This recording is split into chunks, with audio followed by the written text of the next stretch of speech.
Hello friends, आप सभी का आरबीडीसी के ऑनलाइन क्लासेस में स्वागत है। ये हम लोगों का क्लास बीएड सेकेंड सेमेस्टर का फर्स्ट पेपर ज्ञान और पाठ्यक्रम का है। इसमें हम लोग यूनिट फर्स्ट का ही अध्ययन करेंगे। यूनिट फर्स्ट का एक सेकेंड चैप्टर है ज्ञान के स्तर, लेवल्स ऑफ नॉलेज।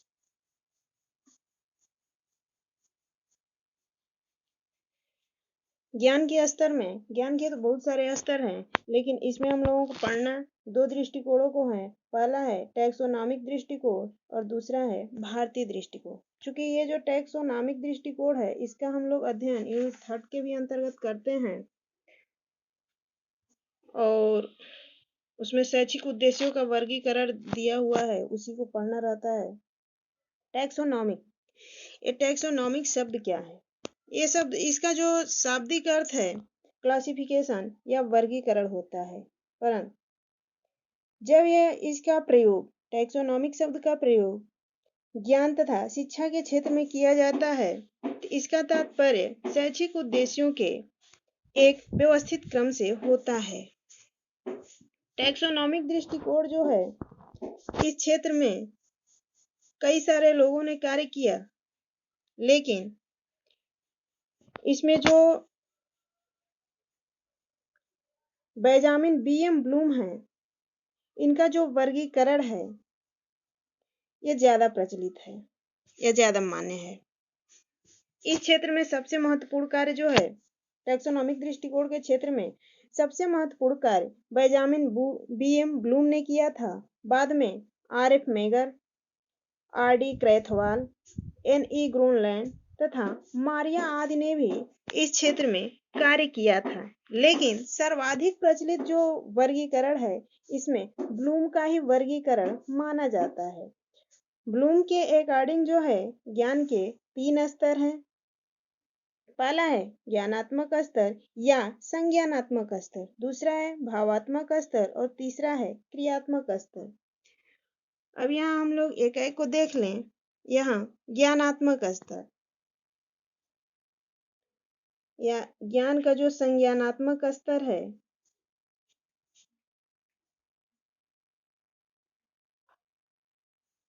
ज्ञान का संज्ञानात्मक स्तर जो है, इसका संबंध संज्ञान से होता है, यानी इसके अंतर्गत विभिन्न प्रकार की परिभाषाएं, सिद्धांत, नियम, वर्गीकरण, विश्लेषण, संश्लेषण, व्याख्या इसी स्तर से होता है। संज्ञानात्मक स्तर पर ज्ञान के सैद्धांतिक पक्ष को संप्रेषित किया जाता है।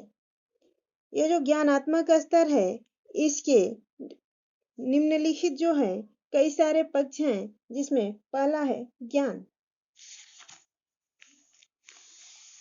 ज्ञान यानी किसी विषय वस्तु के बारे में या किसी नियम सिद्धांत के बारे में जानना।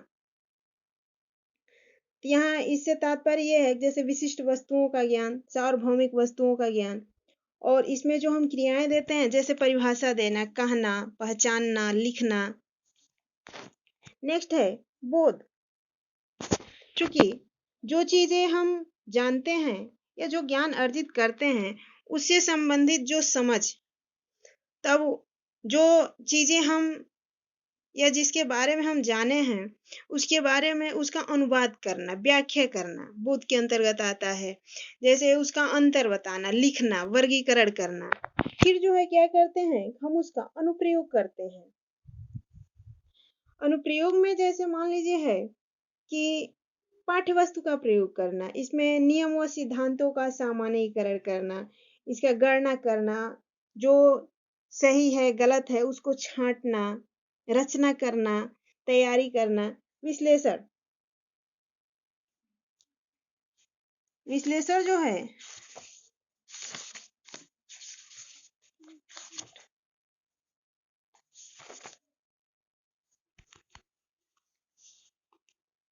इसके अंतर्गत किसी सूचना को स्पष्ट समझने के लिए उसको निर्माणकारी तत्वों में विभाजित किया जाता है, बांट दिया जाता है, और इसके लिए यानी विश्लेषण के लिए उपयुक्त ये जो तीनों ज्ञान का स्तर है, इसका प्राप्त होना जरूरी होता है। जब तक हमारे पास ज्ञान ना हो, बोध ना हो और अनुप्रयोग ना हो, तब तक हम विश्लेषण नहीं कर सकते। इसमें जैसे मान लीजिए किया जाता है तत्वों का विश्लेषण करना, संबंधों का विश्लेषण करना, व्यवस्थित सिद्धांतों के रूप में विश्लेषण करना। नेक्स्ट है संश्लेषण। अब इसमें क्या है, जो विभिन्न तत्व है उसको एक साथ जोड़कर एक नवीन रूप में व्यवस्थित किया जाता है। संश्लेषण को सृजनात्मक उद्देश्य भी कहा जा सकता है।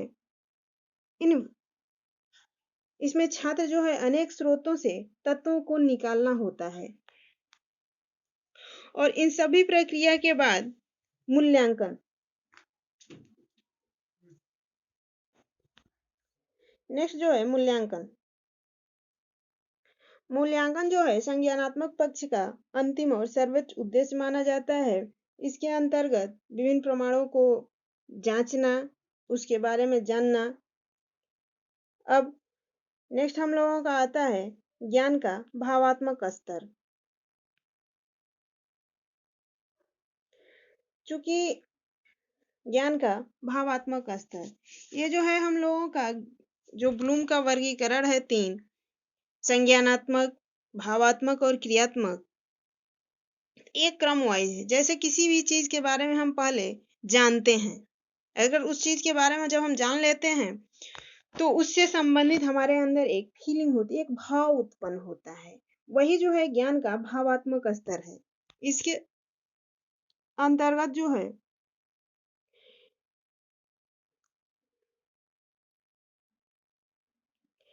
कई सारे पक्ष हैं। जैसे ग्रहण करना, यानी जो भी हमारे पास, जो भी हम जाने हैं या जो भी हम ज्ञान अर्जित किए हैं उसको क्या करना है, ग्रहण करना है, उसको अर्जित करना है। नेक्स्ट है अनुक्रिया, यानी उससे संबंधित जो है हमको कुछ रिस्पॉन्स करना है। जैसे जो भी हम सीखे हैं तो उससे संबंधित हमको एक अनुक्रिया देना है। जैसे मान लीजिए एक अनुक्रिया में अपनी सहमति दे देना। नेक्स्ट है अवमूल्यन। इसके अंतर्गत व्यवहार की वह प्रेरणा आती है जो व्यक्ति की किसी मूल्य के प्रति प्रतिबद्धता पर आधारित होती है।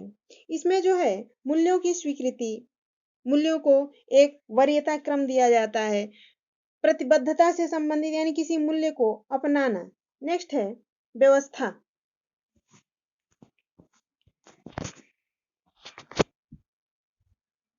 नेक्स्ट है व्यवस्था। व्यवस्था जो है ये आवृत्ति के ऐसे समूह के व्यवस्थित रूप को व्यवस्थापन कहा जाता है, जिसमें ये हमारे ज्ञान की प्रक्रियाएं सम्मिलित होती हैं।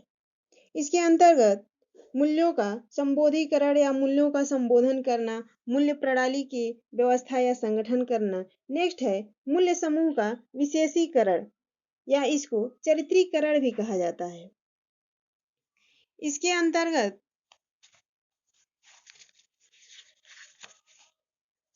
जो है उसको एक विशिष्ट स्थान देना या एक विशेषीकरण प्रदान करना। इसके अंतर्गत हमारा आ जाता है, जैसे मान लीजिए कार्य करना, जो चीजें हम अर्जित किए हैं उसको पुनः जो है रिपीट करना, उसको स्वीकारना, उससे संबंधित अभ्यास करना। नेक्स्ट ज्ञान का स्तर है ज्ञान का क्रियात्मक स्तर। चूंकि स्वाभाविक सी बात है कि किसी चीज को हम पहले जानते हैं, उसके बाद उससे संबंधित हमारे अंदर एक भाव उत्पन्न होता है और उसी से संबंधित हम क्रिया करते हैं। और यह जो क्रियात्मक स्तर है ब्लूम के अकॉर्डिंग ज्ञान का सबसे सर्वोच्च स्तर है।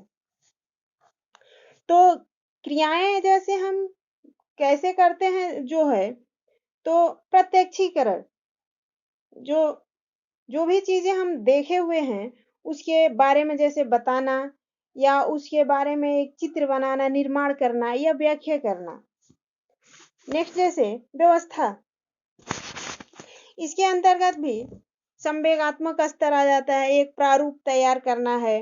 निर्देशात्मक अनुक्रियाएं, जैसे जो भी जटिल कौशल है उस तरह की क्रियाओं पर ज्यादा बल देना। जो चीजें सीखने में कठिनाई होती है उस पर ज्यादा, जैसे उससे उसको पहचानना या उससे संबंधित कार्य करना। नेक्स्ट है कार्य प्रणाली। कार्य प्रणाली में हमारा आ जाता है कि आत्मविश्वास व कौशल का विकास करना, मरम्मत करना, अभ्यास करना। नेक्स्ट है जटिल प्रत्यक्ष अनुक्रिया। ये जो है क्रियात्मक पक्ष का सबसे उच्च स्तर माना जाता है और जटिल कार्य करने की क्षमता व कौशल का विकास किया जाता है। अब नेक्स्ट जैसे दो दृष्टिकोण हम लोग पढ़ रहे थे, तो नेक्स्ट है हम लोगों का ज्ञान के भारतीय दृष्टिकोण। ज्ञान का जो भारतीय दृष्टिकोण है इसमें भी हम लोग दो तीन पढ़ लेंगे।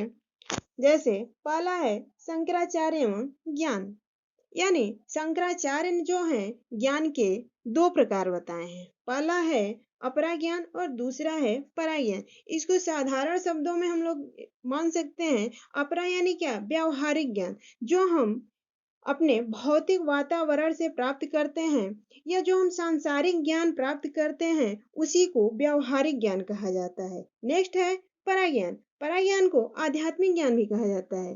जैसे जो भी हम अपने वेद पुराणों या धर्म से संबंधित ज्ञान अर्जित करते हैं वह क्या है, पराज्ञान। यानी शंकराचार्य एवं ज्ञान या शंकराचार्य के अकॉर्डिंग जो ज्ञान है दो तरह का होता है। पहला अपरा ज्ञान यानी सांसारिक ज्ञान और दूसरा जो है पराज्ञान यानी आध्यात्मिक ज्ञान। नेक्स्ट है जैन दर्शन एवं ज्ञान।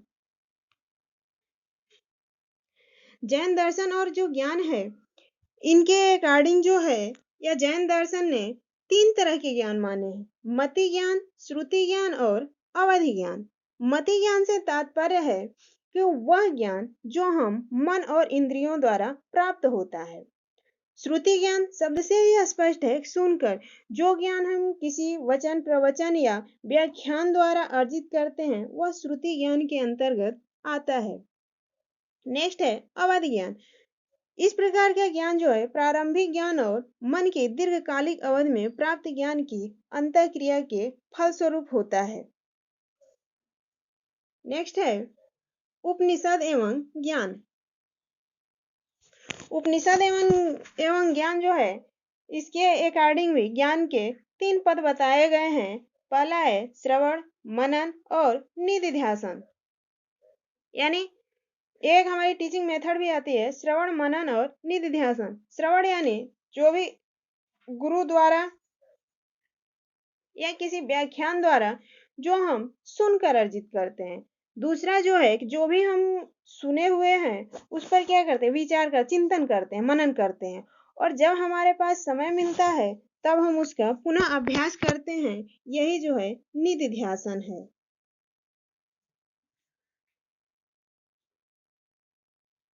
अब आगे हम लोगों को एक चीज और पढ़ना है,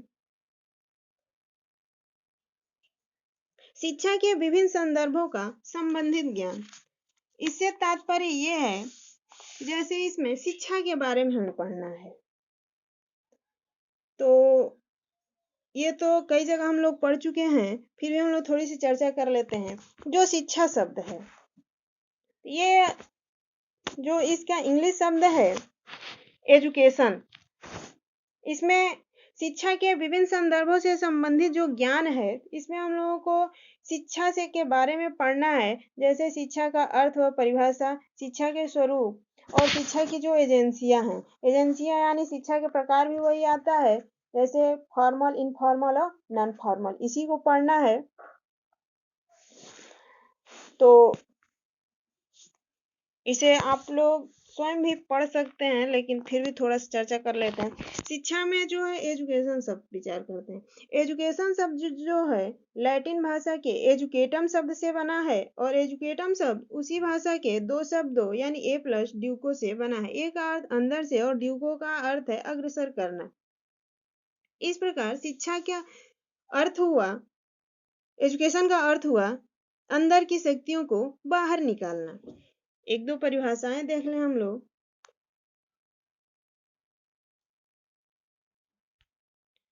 महात्मा गांधी के अकॉर्डिंग है कि शिक्षा से मेरा तात्पर्य उस प्रक्रिया से है जो बालक एवं मनुष्य के शरीर एवं आत्मा के सर्वोत्कृष्ट रूपों को प्रस्फुटित कर दे।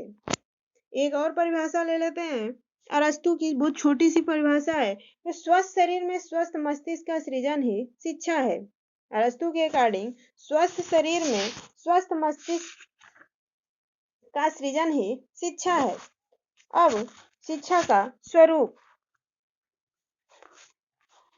यानी शिक्षा का स्वरूप कैसा है? शिक्षा जो है एक अविरल प्रक्रिया है। अविरल यानी बिना रुकने वाली, यानी हम जन्म से लेकर मृत्यु पर्यंत तक कुछ न कुछ सीखते रहते हैं। नेक्स्ट, शिक्षा का स्वरूप जो है शिक्षा का व्यापक अर्थ। शिक्षा के व्यापक अर्थ में हमारे तीनों तरह की शिक्षाएं आ जाती हैं। जैसे जो ये अविरल प्रक्रिया है, जैसे जन्म से लेकर हम मृत्यु पर्यंत सीखते हैं, इस अर्थ में अगर शिक्षा को लिया जाए तो शिक्षा जो है बहुत व्यापक है। नेक्स्ट जो है शिक्षा का संकुचित अर्थ। संकुचित अर्थ के अंतर्गत जो शिक्षा को हम लोग सीमित में लेते हैं, जैसे अगर ले लिया जाए ये जो सिर्फ फॉर्मल एजुकेशन को, जिसमें सब कुछ निश्चित होता है, तो इस अर्थ में और बहुत सारे लोग ऐसा मानते हैं कि जो शिक्षा जो है, शिक्षा का एक निश्चित स्थान स्कूल, कॉलेज और विश्वविद्यालयों में ही दी जाती है। उस अर्थ में अगर शिक्षा को लिया जाए तो शिक्षा जो है संकुचित है। आगे, शिक्षा एक विनियोग की प्रक्रिया। विनियोग से यहाँ तात्पर्य ये है जो हम विनियोग करते हैं, यानी जो हम पूंजी लगा रहे हैं। तो शिक्षा एक विनियोग की प्रक्रिया इसलिए है कि जो हम लागत लगाते हैं उससे अधिक हमें प्रॉफिट होता है, उससे अधिक हमें आमदनी होती है। इस तरह, क्योंकि खुद अगर हम देखें, क्या शिक्षा पर हम जितना खर्च करते हैं उतना ही हमें मिलता है? नहीं। एक जो है विज्ञान एवं कला दोनों रूप में शिक्षा। अगर शिक्षा को सिर्फ विज्ञान कहा जाए तो भी गलत है, और शिक्षा को सिर्फ कला कहा जाए तो भी गलत है, क्योंकि शिक्षा में बहुत सारी कलाओं का समावेश किया गया है और शिक्षा भी एक सुव्यवस्थित और क्रमबद्ध है। नेक्स्ट है शिक्षा जो है द्विध्रुवी एवं त्रिध्रुवी प्रक्रिया के रूप में, यानी कुछ शिक्षा शास्त्री ऐसे हैं जो उनके अकॉर्डिंग शिक्षा जो है द्विध्रुवी प्रक्रिया है। अगर हम लोग वैदिक कालीन शिक्षा को देखें तो वैदिक कालीन में जो शिक्षा के दो ही ध्रुव होते थे, शिक्षक और शिक्षार्थी। तो इसी तरह एडम्स जो हैं, एडम्स के अकॉर्डिंग शिक्षा जो है द्विध्रुवी प्रक्रिया है। वही रास महोदय आते हैं, एडम्स के मत से सहमत तो होते हैं, लेकिन उनका कहना ये होता है शिक्षा जो है चुंबक की तरह द्विध्रुवी है, क्योंकि बिना शिक्षक और शिक्षार्थी के शिक्षा की कोई भी प्रक्रिया संभव नहीं है। लेकिन ये त्रिध्रुवी प्रक्रिया किसने लाया? त्रिध्रुवी प्रक्रिया वर्तमान में अगर देखा जाए तो शिक्षा का स्वरूप कुछ ऐसा ही है, करिकुलम, टीचर और स्टूडेंट। तो जॉन डीवी जो है शिक्षा के इन दो ध्रुवों यानी टीचर और स्टूडेंट को स्वीकार तो करते हैं, लेकिन इसके साथ ही एक तीसरा ध्रुव करिकुलम को ऐड करते हैं। इस तरह शिक्षा जो है द्विध्रुवी और त्रिध्रुवी प्रक्रिया है। आगे हम लोगों को इसमें पढ़ना है शिक्षा के विभिन्न संदर्भ जो है, तो विभिन्न संदर्भ में कुछ और नहीं पढ़ना है। शिक्षा के वही फॉर्मल, इनफॉर्मल और नॉन फॉर्मल, यही है। इसको पढ़ने के बाद आप लोगों को पढ़ाया गया है और इससे संबंधित ये फॉर्मल, नॉन फॉर्मल और इनफॉर्मल को आप लोग खुद से पढ़िए और उससे संबंधित क्वेश्चन बनाकर आंसर लिखिए, या फिर रुकिए हम क्वेश्चन दे रहे हैं, और अगर कहीं दिक्कत हो तो फिर बताइए तो इसको पढ़ा दिया जाएगा। क्वेश्चन है शिक्षा की प्रकृति एवं शिक्षा के औपचारिक, अनौपचारिक तथा निरौपचारिक स्वरूपों का वर्णन कीजिए। क्वेश्चन एक बार पुनः सुन लीजिए। शिक्षा की प्रकृति एवं शिक्षा के औपचारिक, अनौपचारिक तथा निरौपचारिक स्वरूपों का वर्णन कीजिए। अगला हम लोगों का टॉपिक इसमें रहेगा पाठ्यक्रम की उपयोगिता एवं निर्धारण और नहीं, ये इस चैप्टर के साथ हम लोग यूनिट फर्स्ट कंप्लीट हो गया। नेक्स्ट वीडियो में यूनिट सेकेंड आएगा।